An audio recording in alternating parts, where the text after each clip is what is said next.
बैठिए।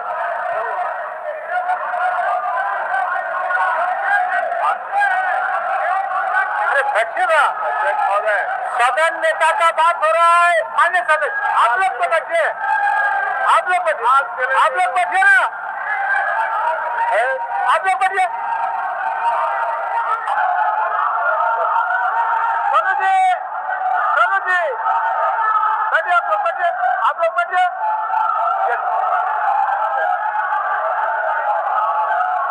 चलिए आप लोग बैठिए, आप लोग बैठिए, आप लोग बैठिए, आप लोग बैठिए।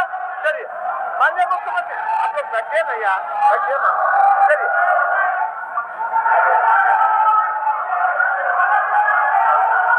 विपक्ष के साथी, तो पुनः मुझे यहाँ देखकर कैसा महसूस हो रहा होगा, इनके आचरणों से दिख रहा है अध्यक्ष महोदय। अध्यक्ष महोदय, ये फिर से अपने आचरणों के अनुरूप व्यवहार में आ गए हैं। खैर उससे कोई चिंता नहीं है। मुझे पता है कि आज इन लोगों के पास कोई राजनीतिक ना इनकी सोच है, ना इनके पास कोई एजेंडा है। आज धन बल संवैधानिक संस्थाओं के बदौलत आज अपनी राजनीतिक रोटी चमकाने का प्रयास कर रहे हैं अध्यक्ष महोदय। इसलिए अध्यक्ष महोदय, मैं बहुत ज्यादा कुछ नहीं कहूंगा और जो प्रक्रिया है उस प्रक्रिया को हम पूर्ण करें। इनको जवाब देने के लिए आप हमारे पास पूरा समय है। भाषण पर आप लोग नहीं चलेगा, जितने दिख रहे हैं इनमें से आधे भी आ जाए वापस अध्यक्ष महोदय, ये बहुत बड़ी बात होगी। पूरे देश में लोकसभा के चुनाव में तो इनको चेहरा दिखाई दिया है, अब बचा है राज्यों का चुनाव और बहुत जल्द ये चुनौती और ये राजनीतिक प्रतिस्पर्धा ये सीधा हमारे सरकार महागठबंधन के साथ होगा, जहां एक एक करके इनके जो सोच है, इनकी जो षड्यंत्र है, ये षड्यंत्र इन्हीं को जब्त कर दिया जाएगा। इसलिए अध्यक्ष महोदय, मैं माननीय सभी आदरणीय सम्मानित विधायकों को बहुत बहुत धन्यवाद आभार प्रकट करूंगा। आदरणीय चंपई सोरेन जी का धन्यवाद प्रकट करूंगा कि विगत 5 महीनों में उन्होंने बिल्कुल निर्भीक निडर होकर सरकार को भी चलाया, सरकार को भी बचाया। नहीं तो ये लोग जिस तरीके से खरीद फरोख्त और ऑपरेशन लोटस का सहारा लेकर, धन बल लेकर ये सड़कों पर घूमते हैं और उन पर नजर ही सीबीआई नहीं पड़ती, इनको सिर्फ विपक्षों पर पड़ती है। मुझे मालूम है अध्यक्ष महोदय, इस सदन में बैठे हुए लोग अभी भी कई ऐसे लोग हैं जो उन संस्थाओं से सीधे तौर पर संपर्क रखते हैं अध्यक्ष महोदय, वो भी निपटेंगे।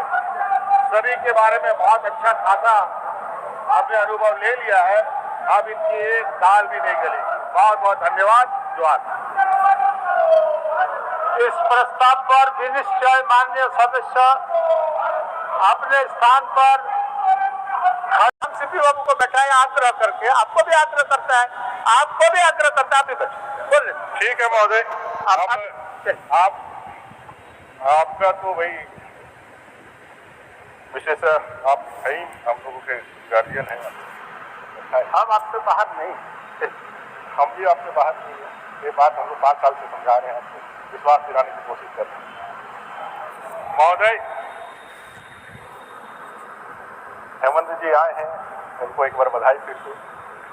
5 साल में दूसरी बार सरकार बना करके विश्वास का मत हासिल करने के लिए आए। उन्होंने कहा कि भाई मंत्रिपरिषद पर विश्वास का प्रस्ताव पेश करता हूँ। ये बात सही है कि मुख्यमंत्री खुद में पूरे मंत्रिपरिषद के दायित्व को समाहित करता है, लेकिन आप 1 घंटे के बाद अभी मंत्रिपरिषद के विस्तार के लिए जाने वाले, अगर बेहतर होता कि आप मंत्रिपरिषद के सारे लोगों के साथ यहाँ बैठते और अपने पूरे मंत्रिपरिषद पर आप विश्वास प्रकट करने के लिए यहाँ मत रखते। ये आपका विशेषाधिकार था और आपने उसका प्रयोग किया, लेकिन इसका मैसेज यही किया है कि आप अपने विधायकों पर कंट्रोल नहीं रख पा रहे। सभी के मन में ये उत्तरार्ध में 2 महीने में मंत्री बनने की लालसा है और मंत्री बनने की लालसा इतनी प्रकट है कि आपने सबको लॉलीपॉप पकड़ा के रखा है कि हम सबको मंत्री बनाएंगे। ये सरकार की बुनियाद ही धोखे से हुई है। ये सरकार ने अपना घोषणा पत्र में ही धोखा लिखा है। इस सरकार ने जो 2019 में अपने लिए बहुमत हासिल किया, इस सरकार का एक प्रबल नारा था, वो था प्रत्येक बेरोजगारों को प्रतिवर्ष 5 लाख रोजगार देना, नौकरी देना, सरकारी नौकरी देना, और नौकरी ना मिले तो 5,000 और 7,000 का बेरोजगारी का भत्ता देना। ये सरकार का एक बहुत बड़ा युवाओं को ठगने के लिए एक ऐसा जाल था, एक ऐसा ट्रेप था जो इन्होंने प्रयोग में लाया। उससे 2 कदम आगे बढ़ करके हेमंत ने एक और विषय कहा था, हेमंत जी ने, कि अगर मैं ये नहीं कर पाऊं तो राजनीति से संन्यास भी ले लूंगा। मैं नहीं कह रहा, कई एक वीडियो पूरे देश झारखंड में वायरल है।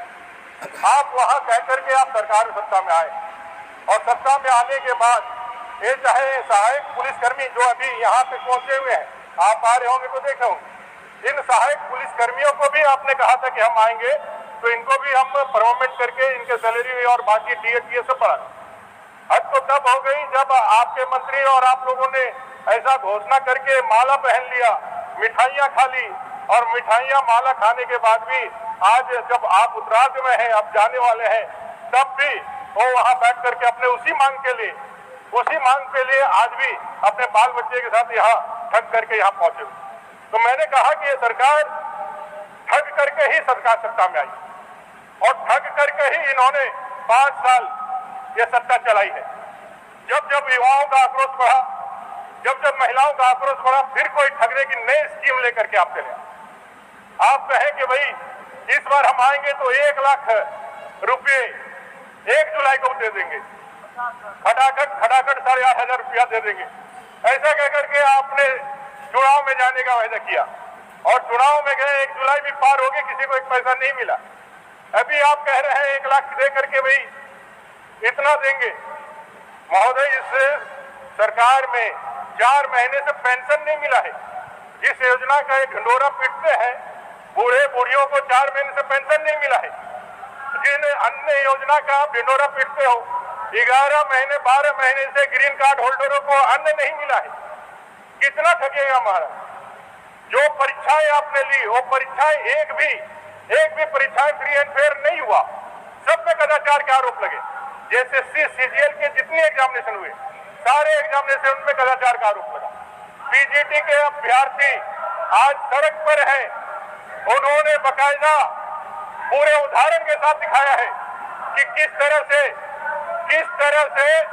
सेटवेट इन्फोटेक जिसने इस एग्जाम को कंडक्ट किया है, उस सेटवेट इन्फोटेक को जैसे CGL के एग्जाम में गड़बड़ी के कारण ब्लैकलिस्ट किया गया, उसने ही इस एग्जाम को कंडक्ट कराया। बाकी राज्यों में वो ब्लैकलिस्टेड है, आपने ब्लैकलिस्ट कराया और उसी से एग्जाम भी ले रहे हैं। आपने JEE के एग्जाम में FIR दर्ज किया, FIR आगे नहीं बढ़ा। एक गिरफ्तारी के बाद उसका जो है वो परीक्षा रद्द हुई, लेकिन वो अंजाम तक नहीं पहुंचा। CGL में जो गड़बड़ियां हुई, उसके लिए SIT का गठन हुआ, विधानसभा के 2 स्टाफ पकड़े गए, लेकिन उस SIT का जांच का कोई नतीजा नहीं पहुंचा। और अभी PGT का मामला, ये पूरे मामले जो हम लोग देख रहे हैं, युवाओं को पहले तो 5 लाख नौकरी तो बहुत दूर की बात है, जो 500,000 जो नौकरियां आप देने के लिए आगे बढ़े, वो भी नौकरी देने के नाम पर नौकरियों को बेचा गया।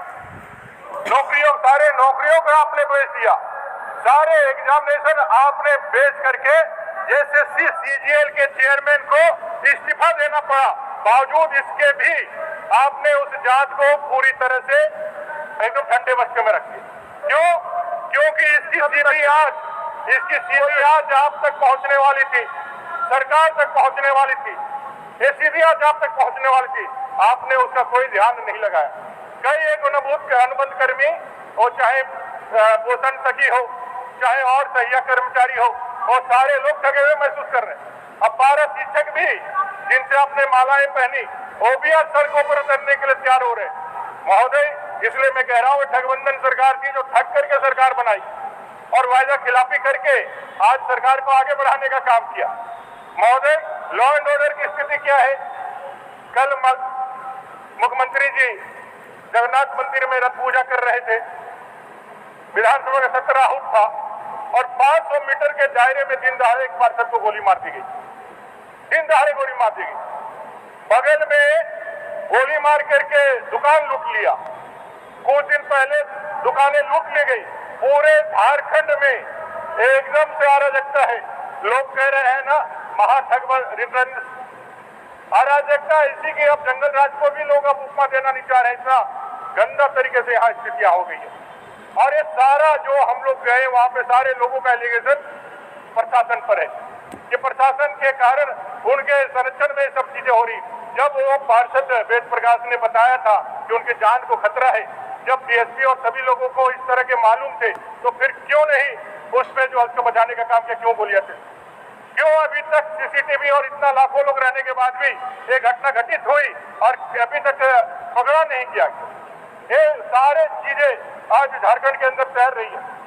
महोदय, डेमोग्राफी जिसको हम लोग कहते थे, आप कहते थे कि वे डेमोग्राफी जो है, ये जो इसका बात करते हैं, ये राजनीति करते हैं, ये राजनीति की बातें करते हैं। लेकिन हकीकत ये है महोदय कि संथाल पुराना में डेमोग्राफी आज चेंज हो गई है और ये बातें हाई कोर्ट ने भी मानी। हाई कोर्ट ने भी ये साफ निर्देशन दिया और ये स्टैंडिंग ऑर्डर थ्रू गवर्नमेंट नहीं दिया। उन्होंने सीधे उपायुक्तों को कहा कि सरकार को समझना होगा कि संथाल पुराना के जिलों में डेमोग्राफी चेंज हो रही है और संथाल पुराना के सारे डीसी इस बात को जानकारी रखे और आपस में समन्वय बना करके इस डेमोग्राफी को कैसे हम रोके, इस डेमोग्राफी चेंज को कैसे रोके, इसके लिए कार्रवाई करें। महोदय, हद तो तब हो जाती है जब गोपीनाथपुर पाकुड़ का सारे हिंदू आबादी है और किस तरह से पर्व की आड़ लेकर के पश्चिम बंगाल से लोग घुसते हैं सैकड़ों की संख्या में और घुस करके हिंदू आबादी पर आक्रमण कर देते हैं, आक्रमण करके उनके घरों को जला देते हैं, बमबाजी करते हैं। और जो बंगाल की स्थिति परिस्थिति आज डेमोक्रेसी वहां जिस तरह से पश्चिम बंगाल में खत्म हो गई है, लोकतंत्र बचा नहीं है, चुनाव वहां फिर होता नहीं है, टीएमसी के गुंडे वहां राज करते हैं और टीएमसी के गुंडे पुलिस के राइफल लूट करके वहां गोलियां चलाने के काम करते हैं। एफआईआर में वहां का झारखंड में जो एफआईआर हुआ उसमें कहा गया पुलिस के हथियार लूट करके पश्चिम बंगाल से इतने उन लोगों का मन बढ़ा हुआ है, उन लोगों ने गोलियां चलाई पूरी तरह से, एक तरह से आक्रमण करने का। जब हम लोग गए तो लगा ही नहीं कि वो अंतर्राज्यीय विषय है, ऐसा लगा कि अंतर्देशीय विषय है। ये इतना घटना होने के बाद भी जब वहां के पूरे ग्रामीण पुलिस पैकेट की बात कर रहे हैं, वो कह रहे हैं कि हम लोग को यहाँ रहने नहीं दिया जाएगा, लोग उनको उनके जमीनों को लूट लिया जाएगा, उनको वहां से भगा दिया जाएगा। ये मैं नहीं कह रहा हूँ, वहां के लोग कह रहे हैं, एफआईआर में बताया गया है, ये डेमोग्राफी चेंज की जो विषय है उसको बताया गया है। आज उनको भगाने के लिए जो काम किया जा रहा है, आज लोग डरे हुए हैं, उनको लग ही नहीं रहा है कि हम यहाँ पर हैं, उनको लग रहा है कि हम बांग्लादेश में हैं। उनको संरक्षण देने का काम कौन करेगा? उनको संरक्षण देने का काम कौन करेगा? महोदय, ये मैं सरकार से कहना चाहता हूँ, ना किसी मंत्री का कोई बयान आया, ना मुख्यमंत्री का बयान आया। वो इतने हतोत्साहित थे, उनको लगता था कि हमें अपने जमीन से कहीं वास्तु कर दीजिए, कहीं दूसरी जगह ले जाइए। ऐसे ही अगर हिंदू भागता रहा तो बंगाल की खाड़ी में भी उसको जगह नहीं मिलेगा।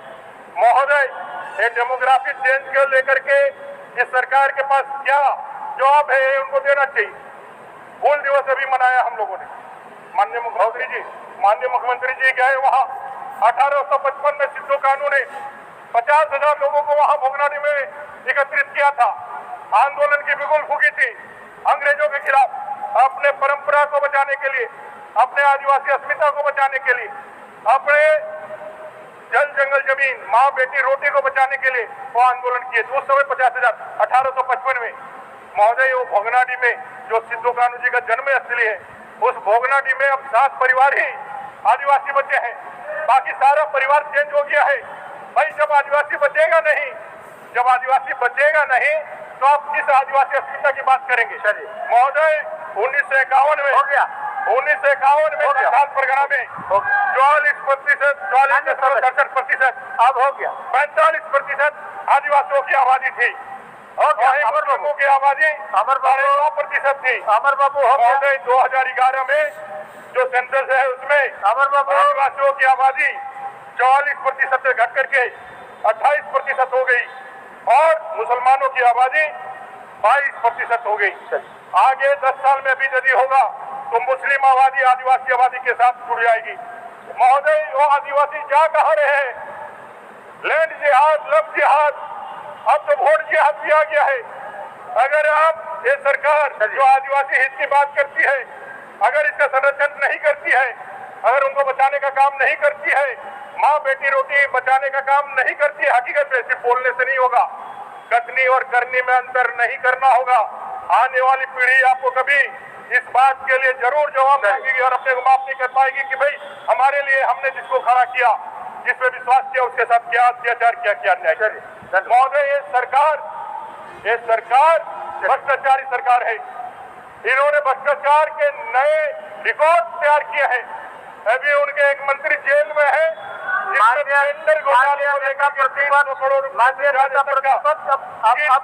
से ज्यादा तक का इसमें लगा है। महोदय ये सरकार को जो सरकार दोबारा आने वाली नहीं है, झारखंड की जनता कह रही है।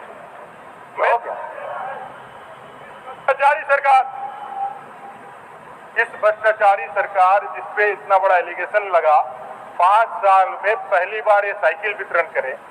साइकिल वितरण में भी जब हम लोग गए तो देखे एक नया कंपनी आ गया है, क्रॉस, एक नया कंपनी ही ले आए। ये कंपनी बनाने में, साइकिल बनाने में 5 साल लगे। महोदय यहाँ के बच्चों को साइकिल तक मैसर सरकार ने नहीं कराया। चलिए, यहाँ के लोगों को चावल नहीं दिया, यहाँ के लोगों को जीने के लिए एक अधिकार नहीं दिया। जो दुष्कर्म की घटनाएं यहाँ हो रही है, जिस तरह से बच्चों के साथ दुष्कर्म हो रहा है, जिस तरह से हत्याएं हो रही है, सिमडेगा के अंदर से ज्यादा घटनाएं हो गई है। एक सेकंड में नहीं छोड़ा, ये 2 महीने एक सेकंड में हमने जो सरकार बनी है, ये 2 महीने की जो सरकार बनी है, ये सरकार किस लिए बनी है? 5 लाख रोजगार देने के लिए बनी है, 5,000 7,000 बेरोजगारी का। एक मिनट, ये सरकार उन तमाम अनुबंध कर्मियों को करने के लिए बनी है, या ये सरकार अपने सारे सत्य मिटाने के लिए बनी है? जो घोटाले हैं, जो घपले हैं, वो घपले घपाले को माननीय नेता मिटाने के लिए सरकार बनी है। ये सरकार को बताना चाहिए आपको विशेष अधिकार। और